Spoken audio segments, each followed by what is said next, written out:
MLAs వాళ్ళని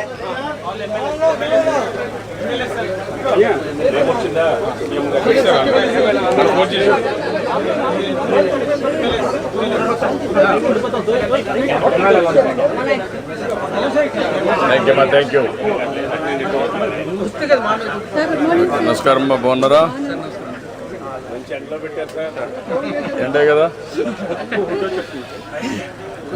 చల్లబడతాం కూడా ఇంకా పడలేదు విశాఖపట్నంలో. మీరు ఎండ తగ్గించాలి, చెట్లు పెట్టాలి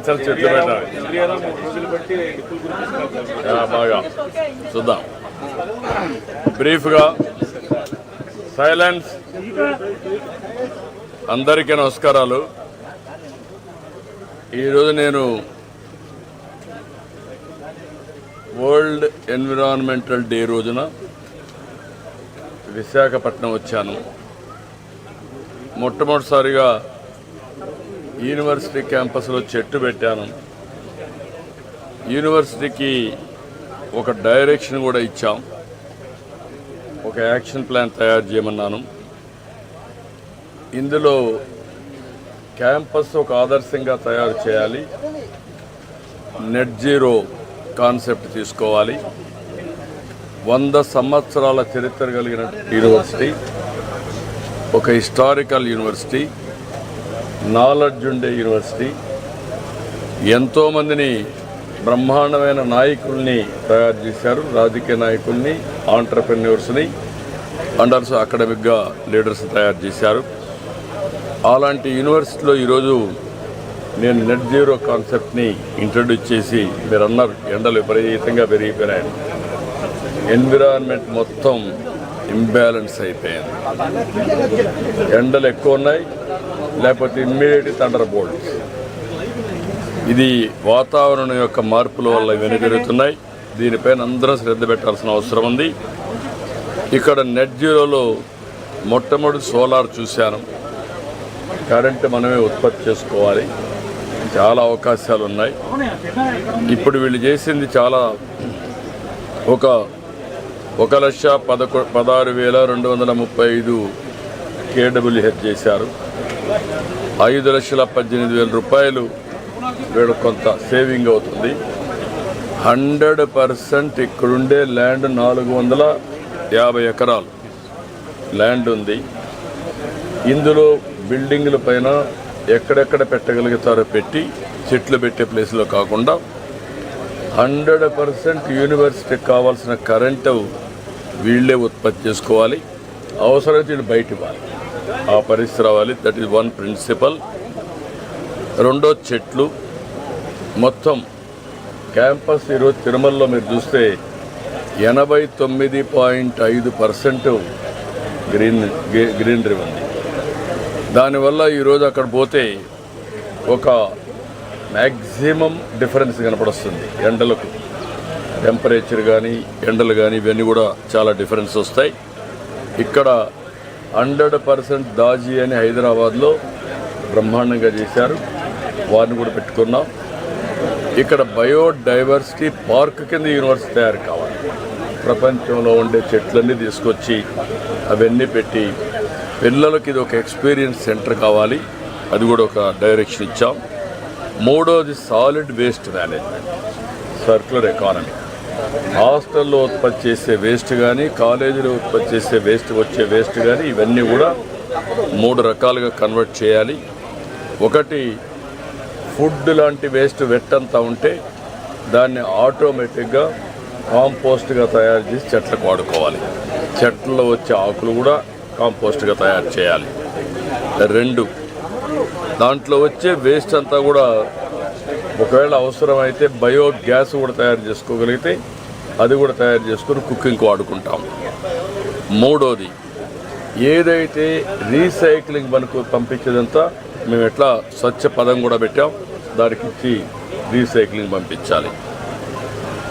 మూడోది, దేనికి పనికిరాని చెత్త ఇక్కడే ఎనర్జీ ప్లాంట్ పెట్టాం, వేస్ట్ ఎనర్జీ అక్కడే పంపించాలి. ఈ 3 కూడా పాలసీస్ వాళ్ళకి ఇచ్చాను. వేస్ట్ వాటర్ మేనేజ్మెంట్, STPలు పెట్టాలి, నెట్ జీరో. ఎక్కడ కూడా ఒక్క డ్రాప్ ఆఫ్ వాటర్ ఇక్కడి నుంచి బయట పోవడానికి వీలు లేదు. అది కూడా ట్రీట్ చేసిన తర్వాత తాగే పరిస్థితి రావాలి. కనీసం తాగడానికి స్టిగ్మా ఉంటే కనీసం దాన్ని చెట్లకు వాడుకుని చెట్లకు పెట్టే పరిస్థితి రావాలి. అది కూడా క్లియర్గా చెప్పాం. ఫైనల్గా దీన్ని పిఎన్జి తీసుకురావాలి. పిఎన్జి వచ్చి గ్యాస్ పైపులో వచ్చే గ్యాస్ ద్వారా వంటలు చేయాలి. అవన్నిటి కూడా పెట్టాలి. ఎలక్ట్రికల్ స్టవ్స్ పెట్టుకోవాలి. ఏదైనా ఎలక్ట్రికల్ స్టవ్ కానప్పుడు పిఎన్జి గ్యాస్ ద్వారా వచ్చే పైప్ ద్వారా వచ్చే గ్యాస్ ఇవన్నీ చేసి నేను ప్రొఫెసర్ గారిని కోరా, వైస్ ఛాన్సలర్ గారిని, కమిటీ ఆఫ్ ప్రొఫెసర్స్ ఎవరైతే ఎక్స్పర్ట్స్ ఉన్నారో నాలెడ్జ్ ఉంటుందో ఆ డిపార్ట్మెంట్ బట్టి వాళ్ళని పెట్టి మొత్తం దీనంతా కూడా ఇన్ హౌస్ నాలెడ్జ్ని అవుట్ సోర్సింగ్ ఏజెన్సీస్ని పెట్టుకుంటాం. ఎడ్యుకేషన్ కోసం వాళ్ళని పెట్టి వీళ్ళు చేపిస్తారు. ఈ రెండు చేసిన తర్వాత యూనివర్సిటీ అనేది ఒక ఎక్స్పీరియన్స్ సెంటర్గా ఉండాలి. పిల్లలు ఇక్కడ బయోడైవర్సిటీ పార్క్ పెట్టారు. ఇక్కడికి వస్తే ఒక స్ట్రెస్ బరస్టర్ కింద ఉండాలి, ఒక అనుభవం కింద ఉండాలి. వాళ్ళు they have to love to study here. అలాంటి వాతావరణం క్రియేట్ చేయాల్సిన అవసరం ఉంది. స్టూడెంట్స్కి ఇది ఒక నాలెడ్జ్ అక్విజిషన్ హబ్గా కావాలి. నేర్చుకునే పరిస్థితి రావాలి. ఎక్కడ పోయినా జీవితంలో ఇది ఒక మార్పు తీసుకురావాలి. మూడవది, ఇది యూనివర్సిటీ ఒక మోడల్ యూనివర్సిటీ కావాలి. 4, ఏదైతే university all colleges affiliated colleges అన్నిటికీ వీళ్ళు గైడ్ చేయాలి. ఇమ్మీడియట్గా they have to take it up. They have to guide all universities and they have to get it done. దానికి ఏమేమి కావాలో వర్కౌట్ చేసుకుంటారు. ఇంకొక పక్కన top 3 universities in the world నాలెడ్జ్లో లేకపోతే టాప్ 10 or 20లో పెట్టుకొని ఆ స్థాయికి యూనివర్సిటీ చేరాలి. Premises one of the best premises. Location nobody will get this type of location happening. Visakhapatnam is next level now. ఇవన్నీ వచ్చినప్పుడు యూనివర్సిటీ కూడా ఆ స్టేజ్కి వెళ్ళాల్సిన అవసరం ఉంది. ఒక బ్లూ ప్రింట్ తయారు చేస్తారు. అవసరమైతే ప్రతి ఒక్క స్టూడెంట్ కూడా యాక్షన్ ప్లాన్లో భాగస్వాములు కావాలి. వాళ్ళకందరికీ ఇచ్చిన తర్వాత వాళ్ళు కూడా ఐడియాస్ ఇస్తే అవి కూడా తీసుకొని ఇంటిగ్రేట్ చేసి లెక్చరర్స్, ఆల్ స్టాఫ్, అదే సమయంలో స్టూడెంట్స్ అందరూ కలిసి దీన్ని తయారు చేస్తారు. రెండవది, ఈరోజు ఎన్విరాన్మెంట్ డే కాబట్టి నేను కూడా సైకిల్లో వెళ్తాను. మళ్ళీ సైకిల్లోనే వస్తాను. ఈరోజు మొదటి ప్రారంభం అందరికీ చెప్పాను, హియర్ ఆఫ్టర్ వర్డ్స్ వీలైనంత వరకు సైకిల్లో తిరిగితే ఏదో ఫోటోల కోసం కాదు, అది ఒక అలవాటు కావాలి, వే ఆఫ్ లైఫ్ కావాలి. ఎలక్ట్రికల్ సైకిల్స్ వచ్చేసాయి. ఒకటి కొనుక్కుంటే ఓపిక ఉంటే పెడలింగ్, ఓపిక లేకపోతే ఎలక్ట్రికల్. రెండోది, దీనివల్ల మీకు అడ్వాంటేజ్ ఏంటంటే ఎక్సర్సైజ్, ఫిట్నెస్ పర్ఫెక్ట్గా ఉంటుంది. ఇక్కడ విశాఖపట్నంలో కూడా ఈ సిటీలో వాకింగ్ పాత్ కూడా తయారు చేస్తాం. సైక్లింగ్ పాత్స్ ఎన్ని వీలైతే తయారు చేస్తాం. సెపరేట్గా ఉంటాయి. ఎవరు పోవాలన్నా సైకిల్లో కూడా పోయి వస్తూ ఉంటారు ఆఫీసులకి. అలాంటి ఎన్విరాన్మెంట్ని క్రియేట్ చేస్తాం. గ్రీనరీ కూడా 50% పెంచుతాం. ఈరోజు పవన్ కళ్యాణ్ గారు డిప్యూటీ సీఎం గారు ఆధ్వర్యంలో 5 కోట్ల సీడ్ బాల్స్ కూడా తయారు చేస్తున్నాం. దాన్ని కూడా ఒక ఉద్యమంగా తీసుకుంటాం. ఇప్పుడు 31.5% గ్రీన్ కవర్ ఉంది రాష్ట్రంలో. దీన్ని 2047 అంతకంటే ముందు 50% తీసుకుంటాం. Everywhere circular economy, net zero. అది టౌన్స్లో కావచ్చు, ఆర్గనైజేషన్స్లో కావచ్చు, కాలేజీల్లో కావచ్చు, ఎవ్రీవేర్ దీన్ని ఫాలో అవ్వాలి. ఇది ఒక ఆదర్శంగా చేయాలనుకుంటున్నాం. ఈ 2 కాకుండా 2 ప్రోగ్రాంలు ఉన్నాయి. ఒకటి అక్వాకల్చర్, రెండోది సాయంత్రం విఆర్ మీటింగ్ కూడా ఉంది. అవి కూడా తర్వాత బ్రీఫ్ చేస్తాం. అందుకని ఇప్పుడు ప్రక్షాళన మొదలుపెట్టాం. విశాఖపట్నం పోర్ట్ దగ్గర నుంచి అన్ని ప్రక్షాళన చేస్తాం. థ్యాంక్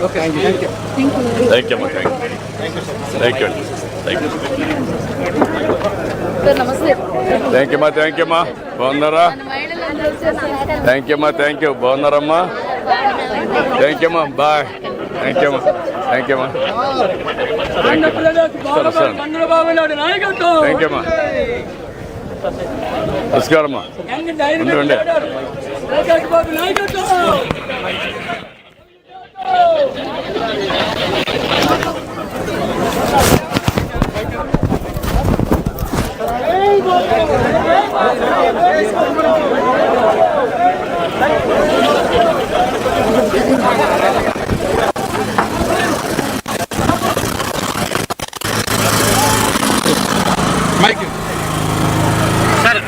ఓకే ఓకే ఓకే ఇంకా ఎక్కువైపోయింది